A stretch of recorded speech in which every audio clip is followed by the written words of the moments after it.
I think I'm somebody who spent a lot of his life uncomfortable with how the world is, and so drawn to imagination as a way of making the world more like what I wish it was. Coming up, I talk with novelist Mohsin Hamid about his book, The Last White Man. It's one of our conversations from the Sun Valley Writers Conference next. Stay with us. Major funding is provided by the Idaho Public Television Endowment and the Corporation for Public Broadcasting. Hello and welcome. I'm Marcia Franklin. What if you woke up one day and a big part of your identity had changed? That's the premise behind the latest book by my guest today. In The Last White Man by Mohsin Hamid, a man awakens to find that his skin has changed color from white to dark. One by one, almost all the white people in his community become darker. Hamid explores how the change affects both the man and his family, tapping into their prejudices, fears, and capacity for love. Hamid himself has firsthand experience with shifting identities. Born in Lahore, Pakistan, he spent part of his childhood in the United States before returning to Pakistan. He came back to the States and received an undergraduate degree from Princeton and a law degree from Harvard. He also lived in London for years, where he worked for a branding firm. But his main passion was writing, which he always made time to do. His first book, Moth Smoke, was published in 2000. It was followed in 2007 by perhaps his most well-known work, The Reluctant Fundamentalist, which was adapted into a film. Hamid is also the author of Exit West, which Barack and Michelle Obama plan to turn into a Netflix movie. He spoke at the Sun Valley Writers Conference in 2023, and that's where I caught up with him. We talked not only about The Last White Man, but also about how the attacks of September 11th influenced his life, and an important lesson he learned from the great writer Toni Morrison. Well, welcome to Idaho. I understand this is your first visit here. Yes, it is. I'm very excited. Do you get to spend a little bit of time after the conference to kind of maybe whitewater raft or something like that? Well, my son is a diehard fly fisherman. I think he's probably the most committed 11-year-old fly fisherman in all of Pakistan. And so he has been, for the last 6 months, asking pretty much every day when we get to Idaho and when we go fly fishing. And last night we were at a dinner, and the host very kindly said, well, I have a pond right here if your boy wants to do it. So we actually got some fly fishing in within hours of landing. So no whitewater rafting, but as much fly fishing as we can possibly manage. And we're not experts, we're real beginners, but passionate beginners. And there's opportunities in Pakistan near where you live to fly fish? So not so much. Fly fishing isn't that common, but up in the Himalayas, there are beautiful fishing areas. You could have had a very different life had you not moved back to Lahore in 2009. Why did you choose to make that move, both you and your wife, who's a Lahorean as well? Yeah, so we've been living in London for several years, and our first child, our daughter, was born. And we were thinking, what school should you go to, and what apartment should we get, and how should we live in London with our baby girl? And we started to realize that we were, without really thinking about it, committing to a kind of life, that she was going to grow up in London, and then London would be her home. And if we ever wanted to move back to Pakistan, in a sense, we'd be taking her away from her home to move back. So we thought, why not try returning for a little bit?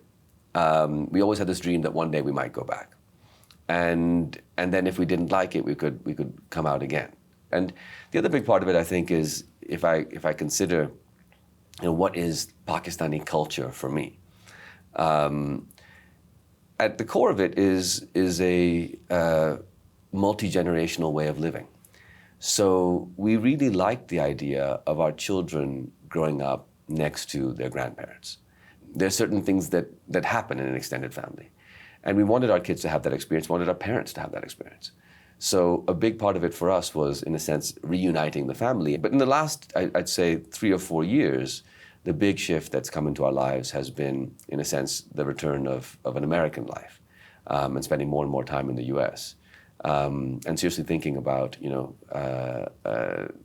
having 2 homes, in a sense. And I think as somebody who's sort of grown up in 2 different cultures, I've always had this feeling that they're both my home in a way. Well, let's have you read the entree into this book, because it draws you right in. One morning, Anders, a white man, woke up to find he had turned a deep and undeniable brown.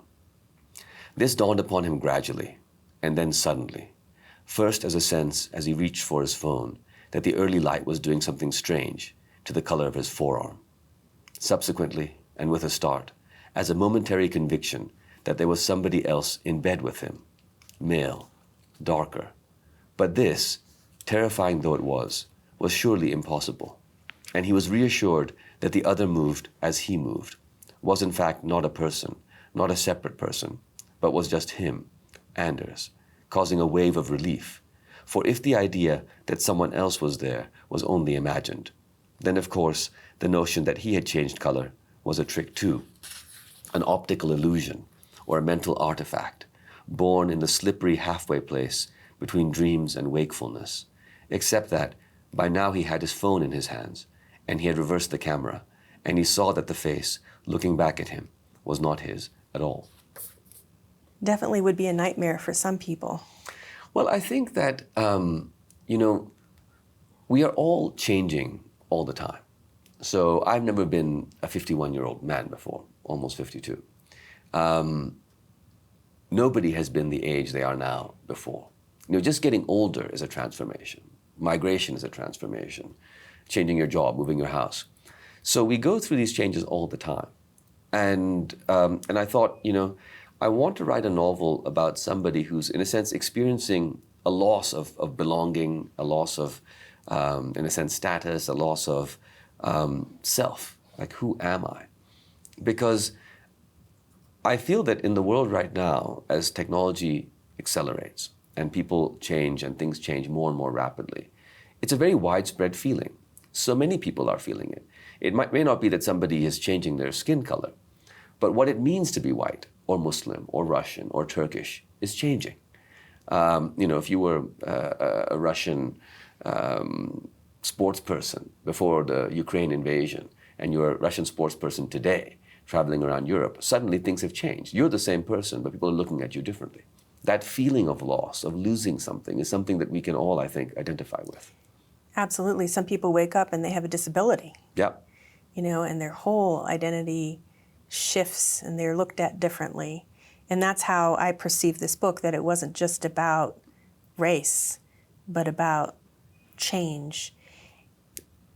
It's not just an external change, though. Anders, your character, goes through internal changes as he realizes, first of all, there's fear. He has genuine fear. He's now in the body of a darker person. You never say black, brown, or dark.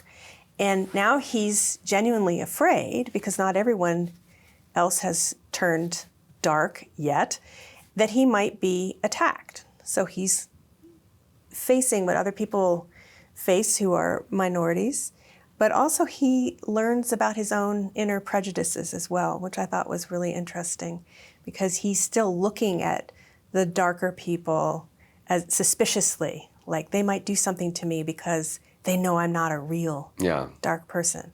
So that is very interesting how you played on the internal as well. That feeling of people looking at you and do you fit in and how do you manage to do it is something that's been very central to my life. So when I was 3, I came from Pakistan to America.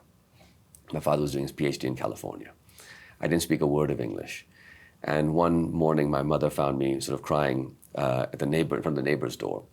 And I was surrounded by kids from all over the world who were the children of, the professors and students at these university, graduate students.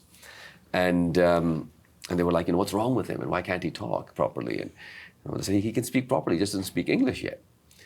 And my parents said that, I was a very talkative kid, but for a month, I didn't say a word. I was completely silent. I just watched TV, and incessantly. And when I next spoke, it was a month later, I spoke in English in complete sentences with an American accent. I guess I'd been so frightened by that experience that I thought, look, what I have to do is I have to make sure that I can speak to people and not stand out. But when I went back to Pakistan at the age of 9, my parents were surprised to discover I no longer spoke any Urdu. So I went back to Pakistan with no memories of Pakistan, not speaking Urdu, having not been there since I was a child, a very small child. And then I was, in a sense, an American kid who had to learn to be a Pakistani kid. And for a long time, I used to think, I was this sort of very strange person with this weird, cultural mix. But I began to realize as I got older that everybody is strange. Like, everybody is a little bit misplaced. The only daughter, in a family of boys is a bit strange. The kid who wants to be a poet in a family of engineers is a bit strange. The kid who likes to fly fish in a dry, fairly remote from the river city is a bit misplaced. And I began to realize that there's something that connects me, in fact. That this feeling of not fitting in, or of standing out, or of not being accepted, connects me to everybody else. And Anders begins to feel that too. He begins to, in a sense, empathize with other people in a different way, and also with himself. All over the world, people are experiencing a loss of aspects of their identity. So whether that's people in Pakistan who, in the cities, who might imagine that there was a sort of more traditional way of living, or more traditional Islam, or it's people, in Turkey who are drawn to Turkishness, or Russia to Russianness, or in Britain, which we saw in Brexit, the desire to separate in a way from Europeanness. I felt that, in the very charged kind of racial conversation and dynamic that we see all over the world, this feeling of loss of identity was a big part of it. And so I wanted to write a novel about characters who are, in a sense, experiencing a loss of what they imagine to be their race, that they think of themselves as white. And then, in a sense, they start ceasing to be. And I felt, in a way, that I could write a book like that, because 9/11 happened in 2001. I was living in New York. And, I was a brown guy with a Muslim name, but in New York City, if you'd been to elite universities and you had a well-paying job, I can't say that I felt, racism was some major part of my life. It was a mild annoyance. I could see it in the world around me, but I felt relatively free to sort of, traipse about my life. And after 9/11 happened, suddenly at every airport I would be stopped and I would be questioned for hours. And I've missed a flight on one occasion because they didn't do enough of a security check before I boarded, so they took me off the plane to do a second. Anyway, well, actually, I didn't miss that flight. I got back on. The person who did the second security check said, "Look, I'm going to try to get you back on this plane." And so I made it. But you can imagine how unhappy my fellow passengers were to see me escorted off by these armed guards and then coming back on. And I started thinking, what happened to me? What was that? And I realized that, in a sense, I had not been white, but I'd lived in a life that had partaken of, some aspects of what you might call whiteness, in the sense that I was just a human being. And if you think of whiteness in a country like America or Britain being, just a person, some aspect of losing that personness happened to me. And so I guess that it stayed with me for all these years, and I thought, what if I wrote about somebody who also experienced that, but wasn't a brown Muslim guy, was instead somebody who thought of himself as white? Could I do that? And I began to think, actually, I can do that. I want to do that. If people pick this book up and hope that it's a story about the last white man, they might be disappointed. We do learn, by the end who that individual is. But it's not a book following the last white man. Maybe this is too attenuated here, but were you headed towards that the book is taking a look at the fact that he's not really white to begin with? The book, I guess, plays with the idea of what it is to have a race. Race is an enormously powerful construct, and something we've imagined into existence. And now that we've imagined it into existence, it does terrible things. But it has been imagined into existence. And that idea is invented, just a few centuries ago. So I guess what the book is exploring is, since we've imagined this thing into existence, can we imagine our way out of it? The novel is a novel about intergenerational love. It's a love story between Anders and Una, this young woman, this young man, but also between Una and her mother, and Anders and his father. Una's mother believes, in a way, that white people are sort of being replaced and are being threatened. And in a strange sense, what's happening around her is confirming what she has believed to be the case, that people are changing, something is happening. Is this a plot? Anders' father, on the other hand, is grappling with a very serious illness. And he is trying to figure out how to pass on to his son what he thinks are the most important things, what he thinks are his real values. And those values in many ways are not primarily racial values. They're something else. How do you face mortality? What is it to be a father? What is duty? What is respect? What is dignity? And so Anders and his father and Una and her mother are grappling with their own relationships as they change. And I think for me, that ties into what we're seeing all over the world, where there's a break between younger generations all over the world and older ones, where oftentimes we're seeing, for example, in the UK, younger people disproportionately didn't vote for Brexit, but older people did.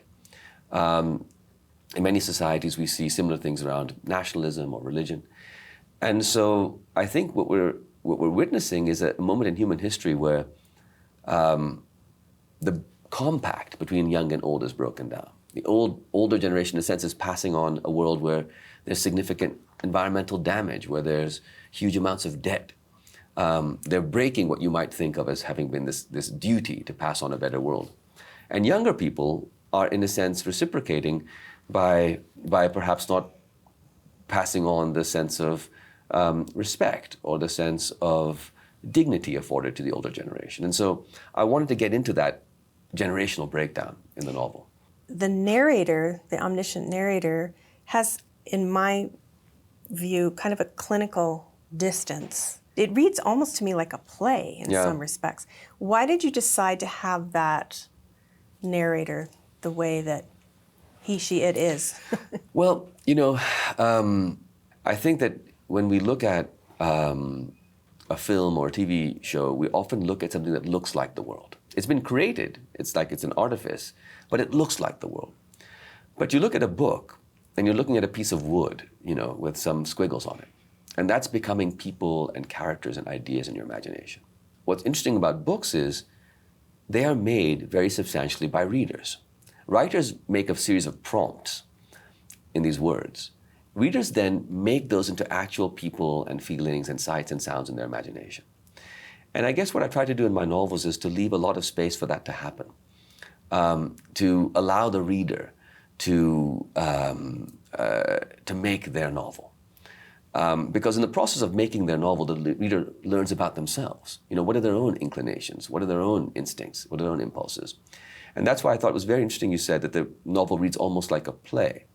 Because a play is also intended that way. A play is written for people to imagine into existence what will actually happen on stage. The play doesn't describe everything. And so yes, the novel is, in that sense, it's a novel that allows the reader to determine, what country is this in? What do these people look like? How do I feel about this? Because these issues of race, etc., are very personal issues. And oftentimes when we discuss them, even with our intimates, we are being performative. We're sort of performing what we think we're supposed to say or not feel or not feel. But when we're all alone reading a book, we can kind of just feel what we feel and be what we are. And so that idea of allowing the reader to enact a kind of play and to see how that makes them feel without anybody else watching, to me was very attractive for this book. The sentences are very long, and they are in Exit West, another one of your books as well. Could you talk to our viewers about why some of your sentences are so long? And I believe you read them out loud too, yes, don't you? I do. I read them out loud over and over again. So a typical writing day for me is probably more time pacing around my study with a printout of what I'm writing, reading it again and again and again, and less time, typing into my computer. And I think that goes back to, just my early days as a writer. And in particular, I always remember when I was at university, I began my first novel in a long fiction workshop that was taught by Toni Morrison. It was one of these sort of cosmic strokes of good luck. There you are with one of the greatest writers of the 20th century, and she's sitting there with 4 or 5 students, taking your work seriously. And so you hadn't much. even wanted to be a writer. This was No, just... I mean, I was sort of, at this point, I was groping in that direction. I thought maybe, but but I hadn't come to university thinking that's what I wanted. But by the time this class was over, it was pretty clear. Sure. And one thing that she did was she would read our work out loud. And no matter how bad what you'd written was, when she read it out loud, it was superb. Everybody I think knows, what an amazing writer Toni Morrison was and is in a sense. But not everybody knows that she read as well as she wrote. Well, it's like Maya Angelou, right? Yes. Whoa, I what mean, a voice. it was just incredible. And there are writers who do this, and her in particular, because many writers can read their work very well. But it's very few writers who can read somebody else's work, a novice, and find in it so much inflection and meaning and depth. And so from that class, I really took it that, I'm going to just read my stuff out loud over and over again. I'm going to use my ears instead of my eyes to see if it works. And with this novel in particular, the long sentences are meant to do certain things. If you think about how great orators work, they set up rhythms of language. Think of Martin Luther King's, I have a dream speech. What he's saying are ideas that, many people will hold. But the way he's saying it is to set up rhythms and cadence such that you expect the next word to fall. And even if you don't agree with him, for listeners who aren't already persuaded, when he's speaking, each word is the correct word to fit the rhythm and musicality of the speech. What is it? Is it Toni Morrison who said be like half a second Yes, ahead exactly. of your... Yes, be half a second ahead of your reader, your right? reader, rather. Yeah, so that you should always be half a second ahead of your reader, but when it happens, it should feel inevitable. And the way that you do that is by setting up, whether it's imagery or cadence or language, such that the reader doesn't know what's going to come, but what comes is what had to come. The beginning of the book, there's no question, brings up Kafka's Metamorphosis, where Gregor wakes up and he's an insect. And that was intentional, I'm sure, yes? Yes. As a conceit. What I found interesting about this book is that in Metamorphosis, Gregor's family abandons him. I mean, it's quite horrific, really. In this book, even though the family members have different views about everybody becoming darker, because that's what starts happening, they do coalesce together as a unit, and they are supportive of each other. And so I'm wondering if, in that sense, you see this as a hopeful imagining of the future. Very much so. I do think of it as an optimistic book, and or a book that suggests the possibility for optimism. And for me, that's incredibly important as a writer, because we're living in a moment that technological change is accelerating. People are feeling uncertain. People are becoming anxious. And above all, machine culture is arriving into human culture with this incessant 0 and 1 binary dynamic about sorting. Are you like or not like? Are you 0 or 1, this or that? And it feels to me that all over the world, we're starting to sort each other into categories, to become allergic to each other on the basis of very small differences in often cases. India and Pakistan, two such similar countries, now being, increasingly at odds. Russia and Ukraine, very similar countries, riven. And so I think what's interesting about fiction is the possibility of breaking down that sorting mechanism. When you read a book, who are you? Are you the reader? Are you the writer? Is it the writer's mind in your mind? But it can't, fully be that. You occupy this weirdly hybrid state as a reader. You're kind of yourself, and you're kind of the writer, and you're kind of both at the same time. And I think that messy hybrid is potentially a really fertile place, particularly a fertile place to begin to imagine our way out of these binaries and these conflicts. And so what I wanted to do in the novel was to suggest, is there a way that we can get out of the traps that we find ourselves, including traps like race? There are some who look at it and say, this is so neatly tied up, or it's so optimistic. It certainly is not my intention to think, we're going to all wake up one day and everything is going to be fine. But rather, I think that my attempt is to open up a kind of transgressive space.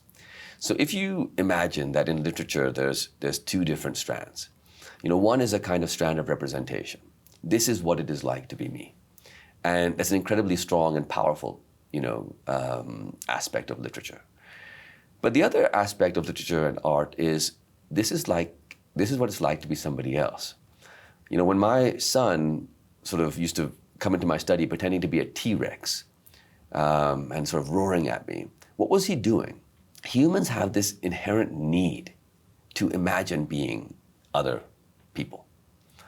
And so what the novel is doing is it's sort of trapping into that transgressive need, which is not to say that we're all going to wake up one day a different race and this will be behind us, but that if we can imagine ourselves into different versions of who we are, if we can imagine ourselves as somebody else, we might open up a space where people will come up with cultural, political, and other gestures that start to improve things. If we are open to the idea that we can imagine the world into a better place, we're much more likely to find things that actually do make the world better.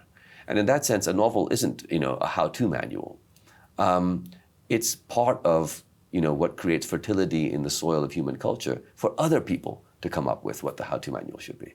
I think I'm somebody who spent a lot of his life uncomfortable with how the world is, and so drawn to imagination as a way of making the world more like what I wish it was.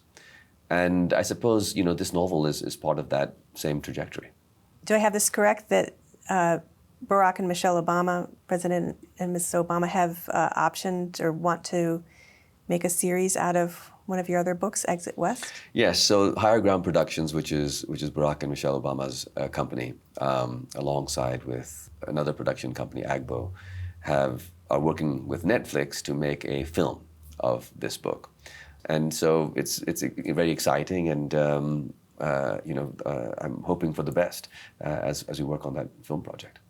Does this have prospects in that realm as well? Yeah, I've been talking to Riz Ahmed, who's a dear friend, about how to adapt this. And your next book will take place in Lahore? Well, my next book is, I hate to talk about books sort of, in advance, but it is imaginatively set there right now. Let's see, what it grows up to be. But it's in my imagination, it's certainly being born there, and we'll see where it goes. Well, I look forward to reading it and maybe even visiting Lahore someday. I hope so. That'd be wonderful. Thank you so much. Thank you. You've been listening to writer Mohsin Hamid, whose latest book is called The Last White Man. Our conversation was taped at the 2023 Sun Valley Writers Conference. My thanks to the conference organizers for inviting us back for our 16th season at the renowned event and for all their help. If you'd like to watch any of the more than 70 interviews we've taped at the conference, check out our website. You can also find them on the Conversations from the Sun Valley Writers Conference playlist on YouTube. I'm Marsha Franklin. Thanks for spending time with us.